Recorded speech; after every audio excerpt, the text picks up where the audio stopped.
Welcome to our channel. Today we how to configure Webflow CMS collections for responsive landing pages, full guide step by step clearly. To begin configuring Webflow CMS collections for responsive landing pages, log into your Webflow account. Navigate to the project where you want to set up your CMS collections. In the left sidebar, click on the CMS icon to access the Collections panel. Select the Create New Collection button to start a new CMS collection. Name your collection based on the content you plan to store, such as blog posts or products. For text fields, choose options like plain text or rich text for more formatting choices.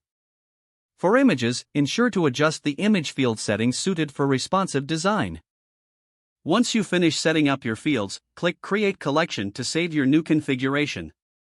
To start adding content, go to your newly created collection and select Add New Item.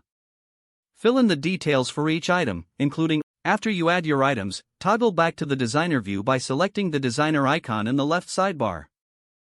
Drag your newly created collection onto the canvas to create a dynamic list.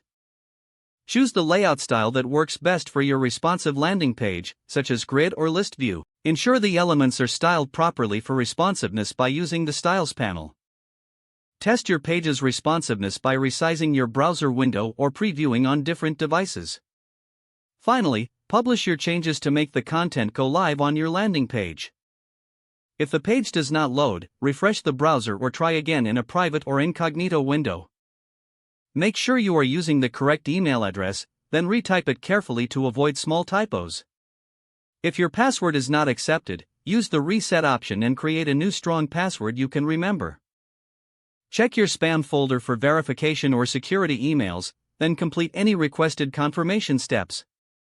Enable two-factor authentication if available to improve account security and reduce unauthorized. After signing in, review your profile details so your contact information and settings are accurate and current.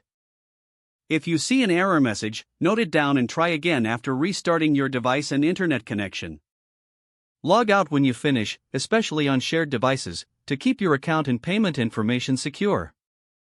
If the page does not load, refresh the browser or try again in a private or incognito window. Make sure you are using the correct email address, then retype it carefully to avoid small typos. If your password is not accepted, use the reset option and create a new strong password you can remember. Check your spam folder for verification or security emails, then complete any requested confirmation steps. Enable two-factor authentication if available to improve account security and reduce unauthorized access risk. Don't forget to like this video and subscribe to our channel for more step-by-step tech guides.